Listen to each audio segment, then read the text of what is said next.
But today we start with Paul's keynote on a topic which is a favorite pastime of city dwellers in Hong Kong and in Europe, which is hiking. Now, this is something I discovered when I came to Hong Kong. When I was thinking of coming to Hong Kong, I was thinking Hong Kong is a small island with a lot of buildings. And then I was surprised that a big portion of Hong Kong was green and that people actually like to go on hikes. And there are different trails which one can take. And one can be hiking for days on end. But increasing urbanization, lots of buildings, more buildings in Hong Kong, and the whole talk of converting the country parks into housing is making this pastime increasingly problematic, and the use of a lot of concrete within the forest. The nature is kind of going away. So today with Paul, we will rediscover the Hong Kong Coastal Trail. I actually did not know that it existed, so I'm very, very excited to hear this. But I'm also, for many other reasons, very happy that Paul is here today. Yesterday, we had the question, how can we put our ideas into practice without the government helping us? The question was, if not the government, then who? So Paul is the best person to answer this question. He, as I said, is a district councillor of the Southern District here in Hong Kong. But he's also the CEO of Designing Hong Kong, a non-profit organization devoted to improving urban planning, design, and livability of Hong Kong. And as I know, has been campaigning for years to give pedestrians in Hong Kong their right to be on the roads. He champions these causes by advocating good planning and sustainable development through many NGOs and alliances. He was also awarded an honorary membership of the American Institute of Architects, Hong Kong, for his role in improving the harbour front of Victoria Harbour. And fun fact, for our EU Asia themed conference, Paul was born in the Netherlands. We will also have some time for Q&A after this keynote, so please leave your comments and questions in the Q&A section on the bottom of your screens. We might not be able to take all questions, so if you want your question to be heard, do not hesitate to put it down early. Today's panelists may raise their hands and ask their questions directly, and may I remind everyone that this session is being recorded, and any kind of private recordings by the audience is not allowed. So Paul, the camera is now yours. All right, hi. I'm glad to have this opportunity to speak to this crowd. What an interesting list of attendees. I just see we got 42 attendees in addition to the 10 panelists here. Great. Just a little bit of background. I'm just trying to go to my share button about myself and Designing Hong Kong.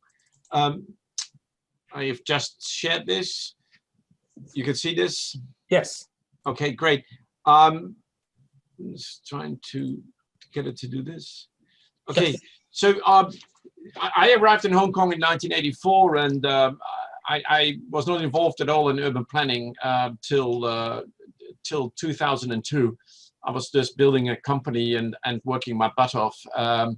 But having had the chance to build a company and sell it in 2002, when I started to go back to work after some holidaying and enjoying the win, was to try to do something else next to work. And my first project was focused on creating a better harbourfront for Hong Kong. And the way I ran that project, at that time, there was in Hong Kong, everybody was talking about no reclamation. We tried to change that conversation to how do we design a better harbourfront? How do we create a harbour district around the harbour? Because for us, I saw that the reclamation was going to an end, and maybe it was going to stop either here or a little bit further, but it was going to end. And if it was going to end, that meant that this harbourfront that we have is the final one for 1,000 years.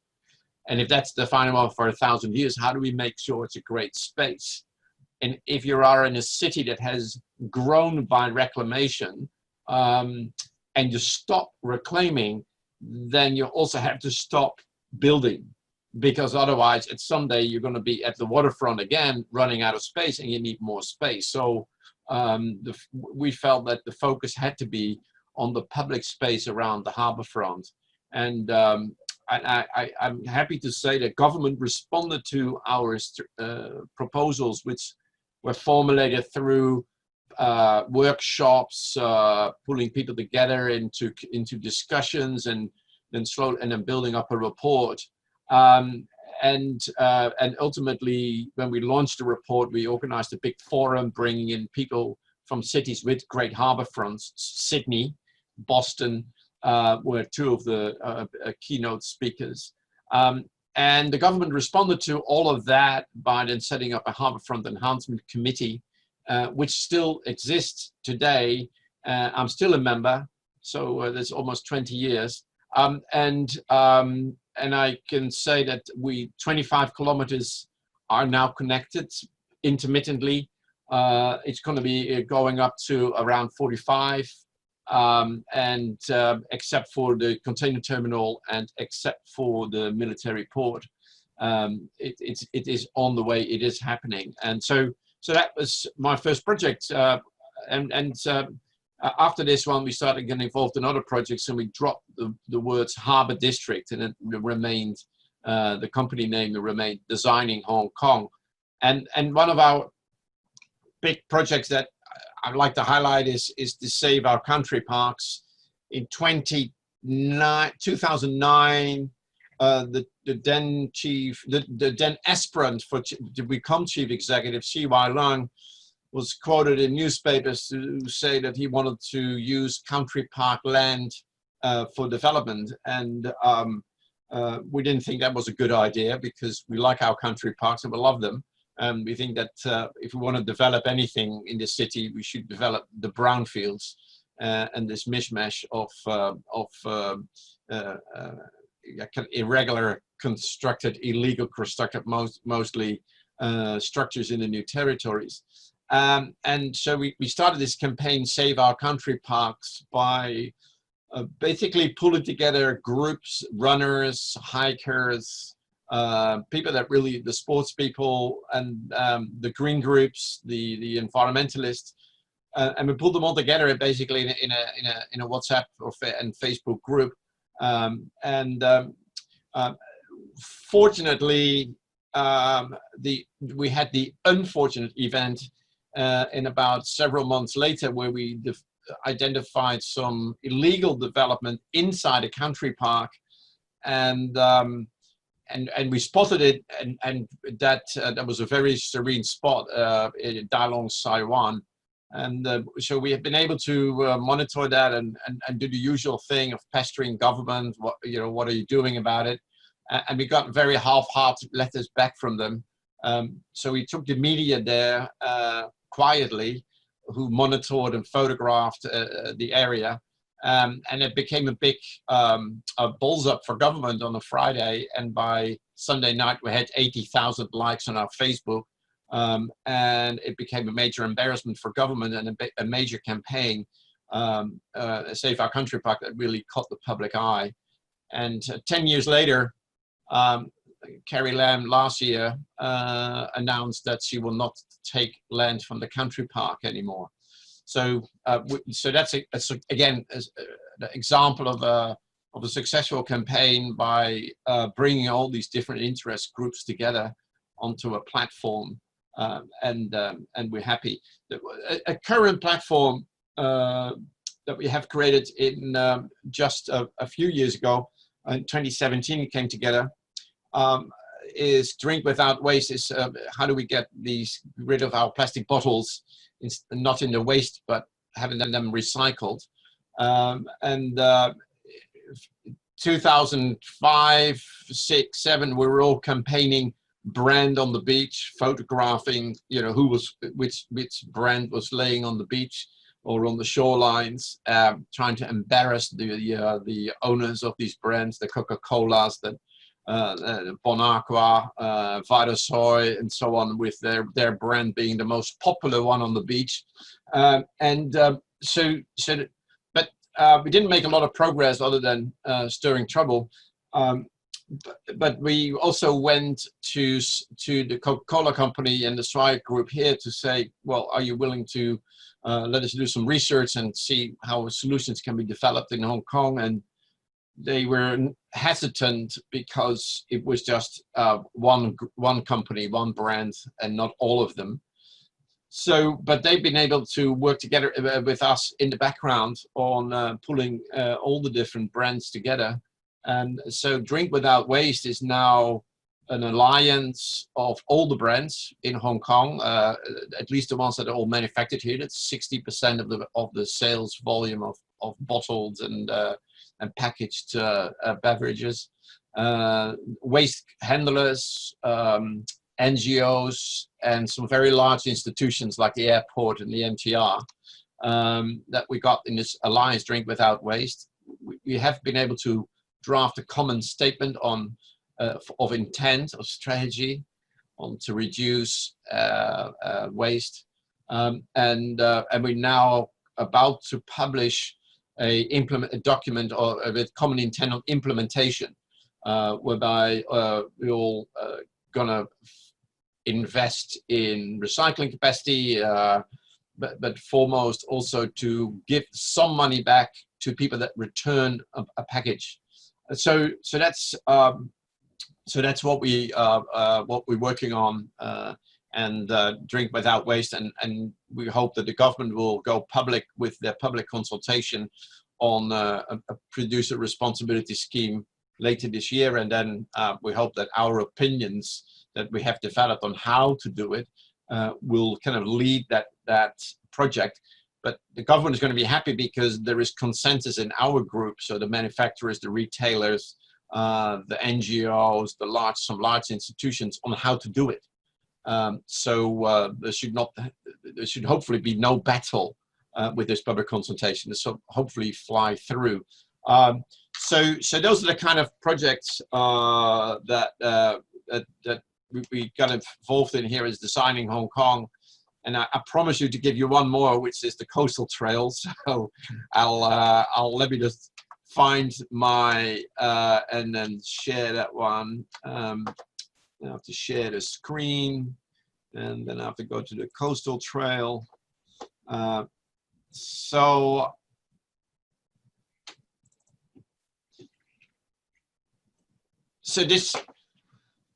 the coastal trail. So again, as I said before, the harborfront work started in 2002. So the harborfront work. So that really takes you from the purple line on the top. So from Chai Wan to Kennedy Town, and that is progressing, and government is spending money, and it is going to get there. Another 10 years, and all of it is going to be fantastically linked all the way from Chai Wan to Kennedy Town.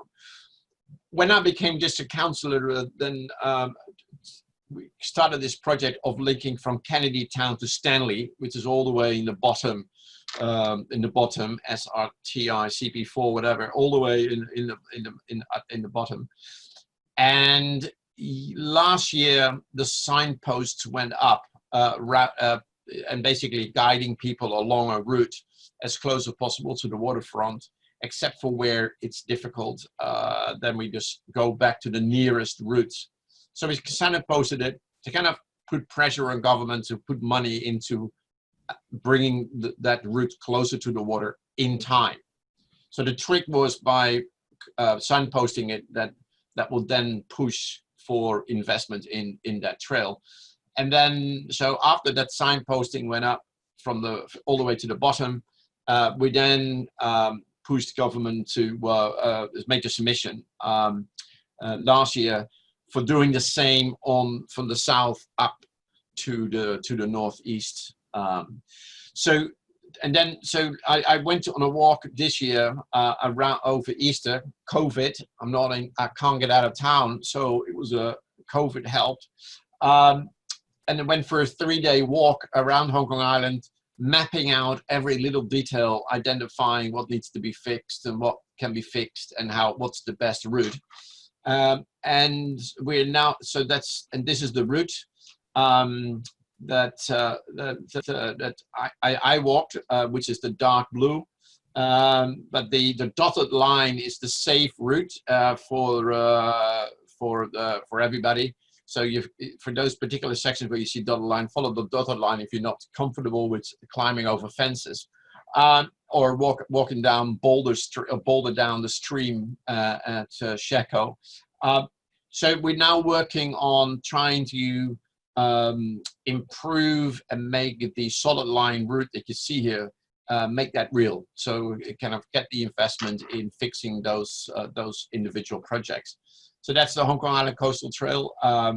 It's a beautiful trail. I'm not sure how much time I have, but it takes you through all different parts of Hong Kong. It's 78 points of interest, of things that you can see along the way.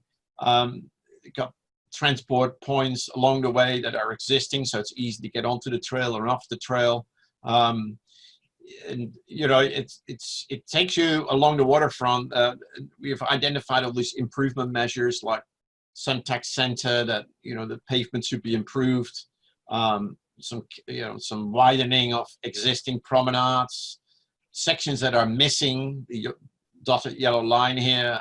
We've identified with government when that will be implemented, but then also the current route is the blue line. So it probably takes, for this particular location, takes some time before it will be fixed. All these different things along the way. This one is probably the most difficult one. People have to follow the blue line along the road, just because this missing link section here is quite expensive to build. But these links exist in the blue lines along the waterfront exist. So it's a very short section that's missing. These are the areas that we then would connect. Areas, here we're missing you see the blue line that is existing, but if we can get the bridge built over the waterfall, these yellow dots, then that will become a safe route. Currently, you can already walk it, and the residents do it. There's some rocks here cemented on the at the railing, where people climb over the railing and then walk over the waterfall, which is okay when it's dry weather, but very bad in days like today, when you have massive rainfall and the water is high. But these are kind of then some of the pictures of some of the spots that you would reach there. Beautiful waterfalls and 1,000 statues cemented on the rocks. And then as you go on, there is a bit of industrial area, Aberdeen Harbour. Then there is various paths that are existing, so they're fine. And for people in Hong Kong, this makes a lot of sense. But I apologize for all those overseas listeners in, they may not immediately recognize these names. And then there's some areas where there is the route is existing, but obviously, there's an absence of a safe pavement here, and we've got to get those improved. So we've identified and documented all of these. But the south side of Hong Kong has these beautiful spots with beaches and temples. There is a bit of bushwalking currently that we hope to improve at the back of this beach to get over the ridge. So we need, again, that's one of the improvement. The trail exists. I do it, but I wouldn't take my mother there. But I would, to see if we can do some improvements. But then it takes you down to Stanley, which is, again, beautiful places. We need some pavement improvements along the way to make this route real. You then end up at Tai Tam, through the reservoir, through our best mangroves along Hong Kong Island, and along the shores here. And I'm flying through here, but I'm sure that people that are not familiar to Hong Kong will look at these pictures and go like, wow, I didn't know that Hong Kong has that as an asset. And again, some improvements. This is the bouldering, the stream bouldering that I would do, but we'll be looking now to get a trail next to it so it connects with the beaches. These are the areas. These are the bouldering that I get involved in. And he is my friend. Some roadworks that need to be improved. And then you go back at the waterfront in Victoria Harbour. We're coming around the corner in the left, and now we're back in Victoria Harbour. It turns industrial again. The highways come in there, and we're looking for making the final connections through the Museum of Coastal Defense, boat yards, temples, and now we're back onto the kind of more the urban, the waterfronts of Hong Kong. This is a very interesting one. There is a highway section here, and we're going to get a boardwalk under the highway, and it will be gazetted in a few weeks' time. We've been working on this for about 10 years to get this done, but so you will be able to walk through the highway to be able to walk along the waterfront for this section of North Point.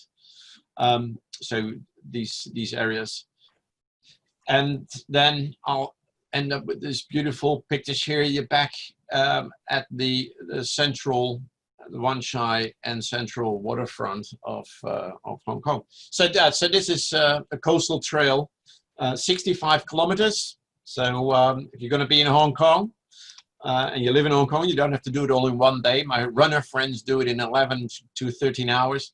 I did it, walked it over 3 days, taking photographs and having nice meals along the way.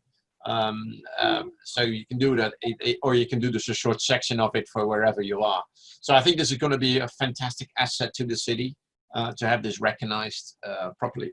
So I'll stop there. That gives you an idea for some of the projects that we get on with.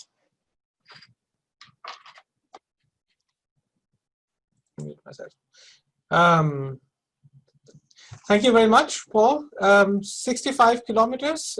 Do we have any maps for these already? Is there anything available, an app which tells me where to go and not to fall into the water?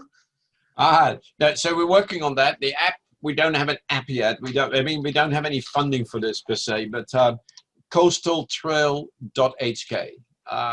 We're loading that web page with information, with maps, with pictures. If we get more support and more money, then we can add on and we can start doing an app. Somebody has offered, I just got an email the other day that somebody offered that to put it on their app, I think Discovery 8 Hong Kong. To me, it's getting enthusiasm around it and the concept Hong Kong Island Coastal Trail. And what that concept is picking up, people talking about it. And as we get people to talk about it, then other people can start filling in the details and take action.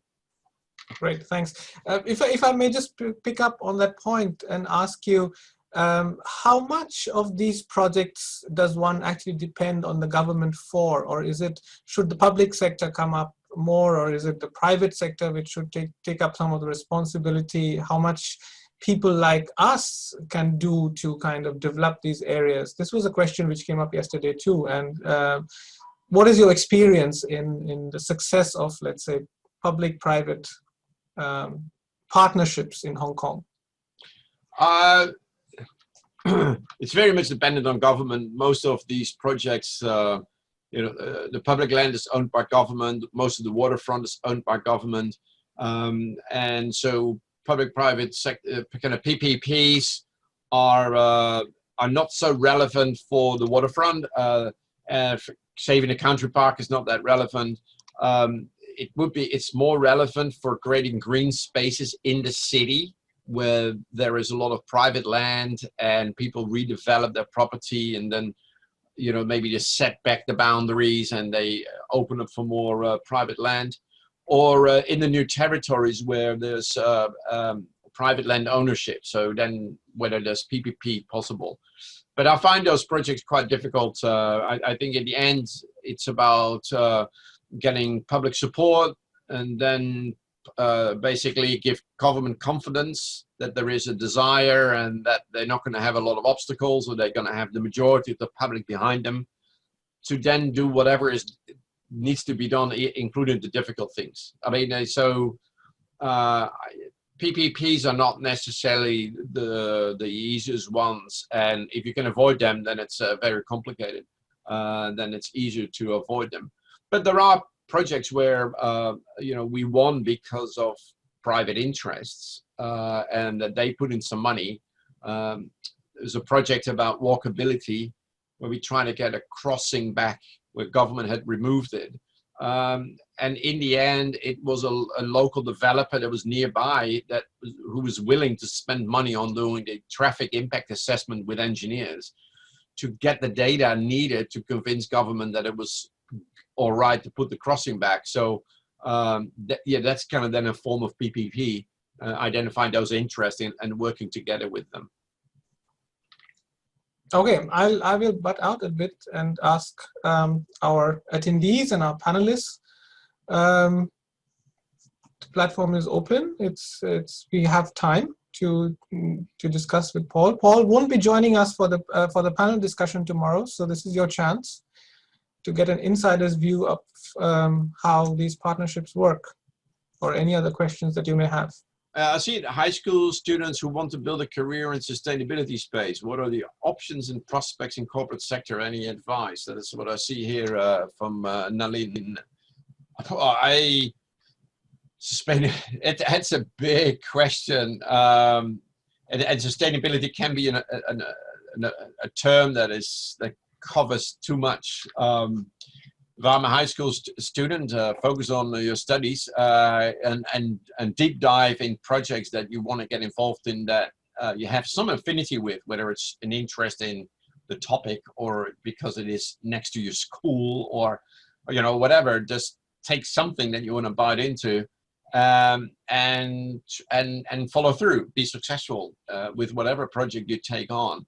And then learn along the way and discover your own strengths and weaknesses. But I wouldn't put myself such a massive question. Sustainability is a value system, is a lifestyle. It's not necessarily a particular career sector. It's about how you're going to go about doing things rather than that a particular industry or academic sector.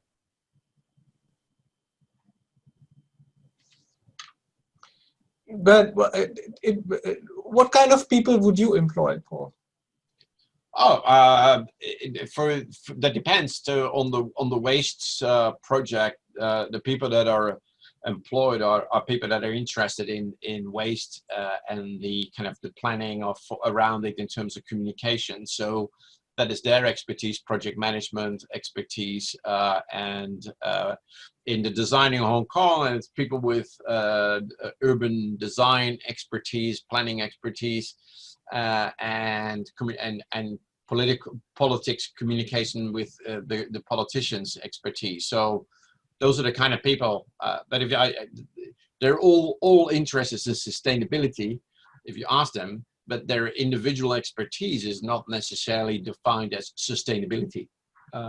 Right, exactly. That's the point, isn't it? I mean, you can be when you're in school, you can be Greta Thunberg. You can develop those interests, but when you actually want to put them into practice, you have to have a range of skills, which you get from school, you get from education, and you try to apply those skills that you have, that you earn at the university or the colleges that you've gone to, and then come back to this lifestyle of sustainability and apply it to that. That's the kind of message that we would maybe like to send to people who would like to work in that area. Yeah, so for students, to me, really, it's all about learning how to manage a project and deliver. Yeah. You know, get onto something, stick with it, and then finish it up and deliver. I mean, it's so easy to touch on things and move and then touch on to the next thing, but not completing and not delivering and not sticking with it. But really, the project management skills, because that's what counts. In all the work that we do, everything is a project. Everything has a start and an end. And it's about time management, budget management, and clear focus on the objective and the deliverables, and being able to change the objective, being able to change the deliverables when needed for good reason. So you then have to be deliberate about how you adjust your project to the circumstance, and that is the skill that we all need in all of these things that we want to do in our life. And especially when it comes to, if you want to be successful in campaigning or you want to be successful in changing a corporate behavior, it's about identifying projects, implementing them and getting them done, and then seeing the success and especially if sustainability means managing change, then it's the skill of change management, which is a very specific skill in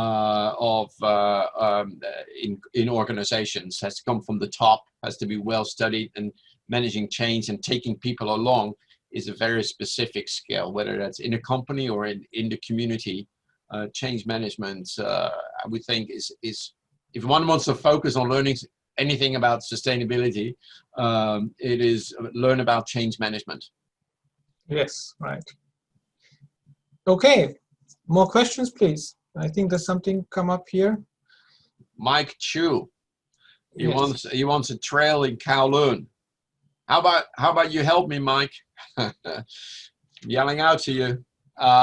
Yeah, no, I mean it's great. I mean there are you know, in response to our trail, somebody from Lantau came back with a plan for a trail, and we're helping that person to be the best in making her plan for that trail. I'm not going to do it. You know, it's easier for us to ask that we do it, but how about you do it? This is we're happy to help other people to also create trails. We don't have to be the trail builder. We like to be everybody be a trail builder.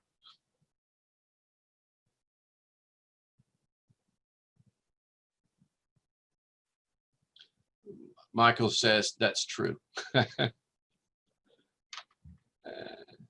Any other, is it chat box? Oh no, the chat box is different, no? Yeah, there's a chat box. So the greatest obstacle in campaigning and sensitizing people is the apathy and aloofness of the masses. How do we get over that?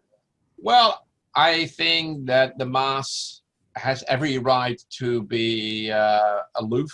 And I think you cannot expect that everybody has the time and mind space to be with you on a project. A mom might be busy with her child. The child might be sick. Her husband might be out of a job. I mean, why would you expect that she is the one that's going to be doing your campaign? So I don't think it's that you cannot expect everybody, and you have to respect that not everybody is it's their time or their energy that is relevant for your campaign. But as you do your campaign, if your campaign is real and your campaign is true, then people will join. People will then start to recognize it. So I wouldn't be worried about it. I mean, about people apathy and aloofness. People will come along and people will see their interest in it, but sometimes it can take a long time before people come on board. So in my room, which is hidden behind this virtual screen, are hundreds of files with ideas and plans, and a lot of them, they don't walk. They don't move, and then sometimes something happens and I find them, then I go back to an old file and then suddenly I can make it move. So sometimes plans and campaigns don't have their time. So yeah, you know, I think I try not to complain about people being there being an apathy for my campaign. What I try to do is then make my campaign go well, and then people will come along. This might be a little personal, Paul, but does being in politics help? Well, politics, in some ways it helps, in some ways it creates an obstacle, because when you're in politics, then, and especially in my case, I'm a Democrat in a city that's run by pro-establishment and where government doesn't really appreciate the Democrats at the moment. So then I have an extra hurdle to overcome. If I'm the one that backs a project and people will not support me because I'm yellow. And so then politics can get in the way.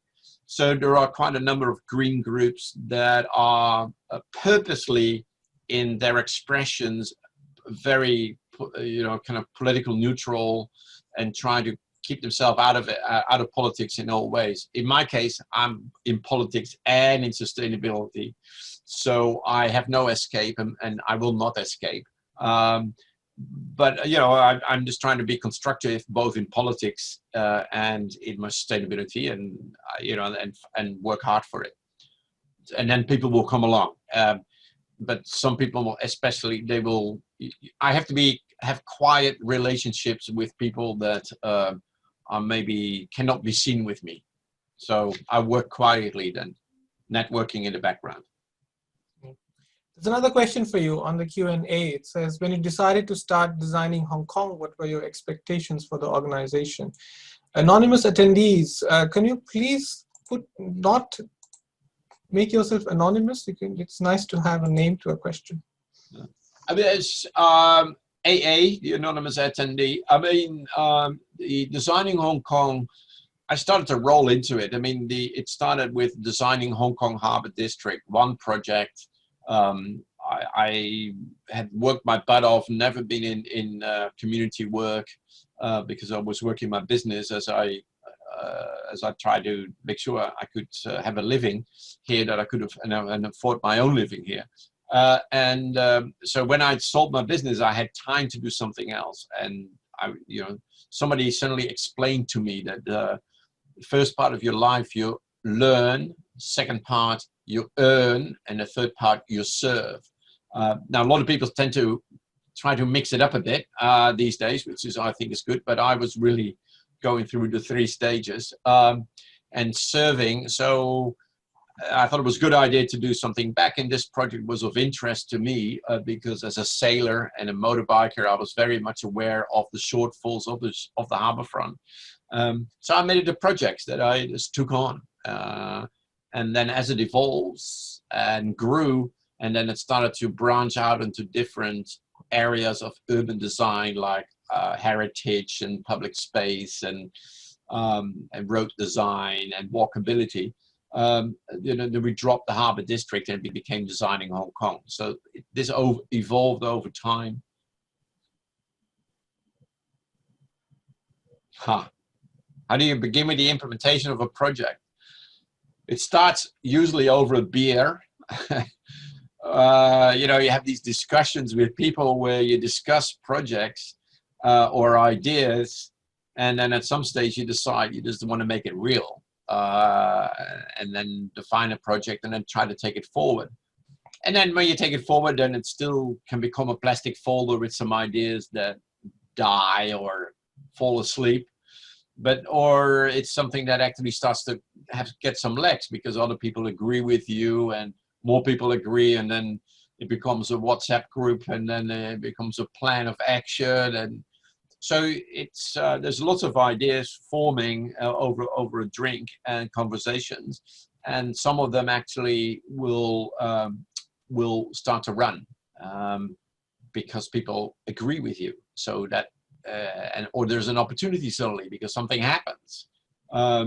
So I call that leaning against the door. The doors will be shut quite often, but they might open for 5 minutes. So if you lean against the door, when it opens for 5 minutes, you can actually go through and then something starts to roll.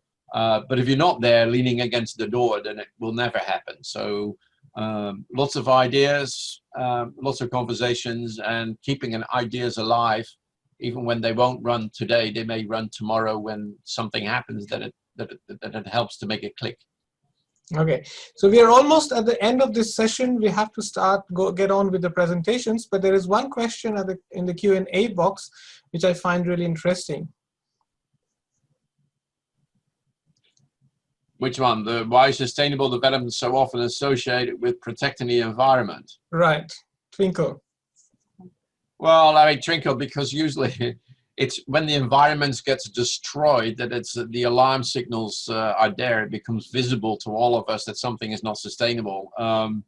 So I think that's for one. Actually you can see it when there is air pollution, where the green areas disappear, when there's water pollution, where the crap is all over the place. You can actually see it, smell it, you can feel it. So I think that's one of the reasons. I mean, there's a lot of sustainability issues in running businesses or projects that nobody sees, whether it's sustainable or not, except for those who own the bank account. It's just like, you can see, well, that wasn't sustainable. The money is gone. It's finished. So sustainability, like I would say that everybody who runs a business has sustainability at the top of the head all the time. It's called making a profit.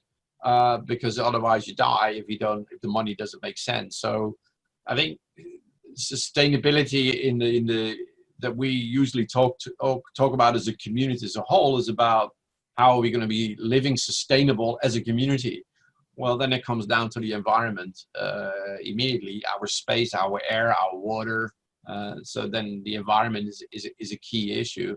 But there are other sustainabilities. I mean, how do we transport in traffic? Can we get our food here?